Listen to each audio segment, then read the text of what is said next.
So just let me know when we're ready. Okay, we'll set everybody settle. Have you enjoyed Dallas so far? Very much. I've had a great time. It's looking like England right now. Very rainy when I arrived, yeah. But yesterday was nice. And is it raining again now? It was sprinkling a little bit this morning. Nothing like it's been the last couple of weeks, though. Right. It's been crazy. All right, Arnold, I think we're good to go. I'll let you know, I guess, when to wrap if you... Sure. Cool. Well, it's a pleasure to meet you. Tell me a little bit about why you wanted to do Oscar Wilde. It seems like a perfect fit for you. You've done An Ideal Husband. You've done other Oscar Wilde. What was it that made you want to concentrate on this part of his life? I got to a point, I suppose, in about 2006 or 2007 when I wasn't getting any parts, and I was thinking, what kind of part could I write, I would be able to write, and that people would kind of be interested in, which would fit in with me somehow. And because of my long relationship with Wilde, doing Wilde, and also because of Wilde, I suppose, for me, being a kind of almost patron saint or a Christ figure in some way, it seemed like the natural subject that I could kind of put everything of myself into as well.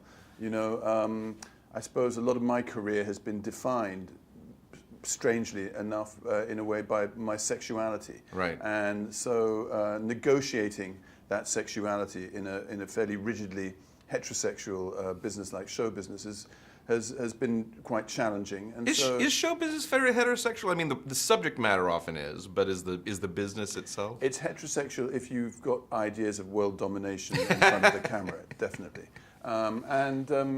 Obviously, then for that kind of person, Oscar Wilde is a patron saint. Sure. And he was, in fact, the first really visible out man in modern history, in the sense that before Wilde, homosexuality actually wasn't even a word. Right.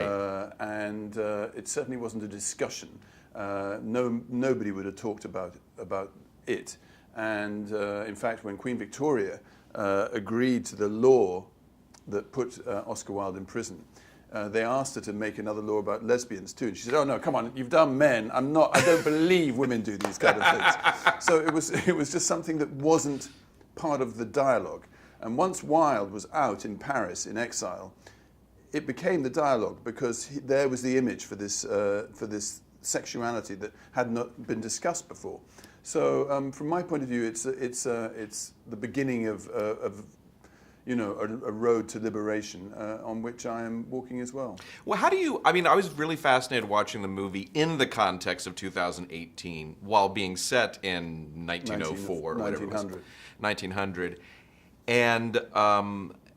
And how the sexual politics, if you want to call it, I mean, the way that people were being treated is reflected in kind of modern society, not even with respect to sexuality, but also just with respect to like demonizing people. And was that on your bigotry. mind? And well, bigotry, yeah. Yes, it was on my mind, and I think that's one of the other things that makes the film, or the story anyway, quite exciting, because the Oscar Wilde experience, just in gay terms, is only about halfway across the global spectrum of you know, the day-by-day gay life. You know, it's still a life and death challenge being gay in about 3/4 of the planet.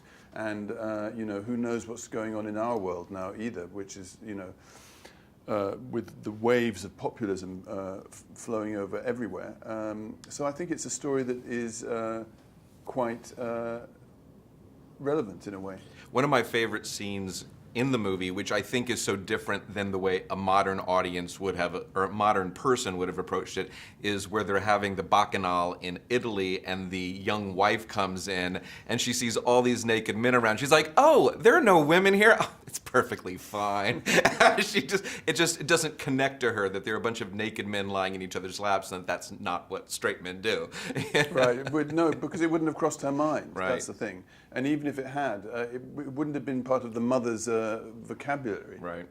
There was one thing that I thought was interesting, and it put me in the mind of like writing and researching this story, and that is you have the famous fake last word of Oscar Wilde is either "this wallpaper goes" or "I do." You actually have the line in the movie. It's not his last words. No. Did you put that in there just kind of like for completion's sake, or is there evidence that he actually did say that? Or Oh, he definitely said it. He definitely did say it. Yeah, okay, he definitely great. said it, and obviously it's all part of the fabulous myth of his, deathbed scenario and the hotel room, and so for me it was an important part because the hotel room, in a way, is a character in the film.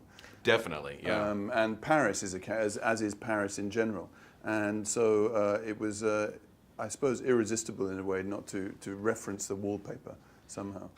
I thought that a really interesting thing about seeing this movie made is that so often, especially like in the golden age of filmmaking in the 20s and 30s and 40s and 50s, when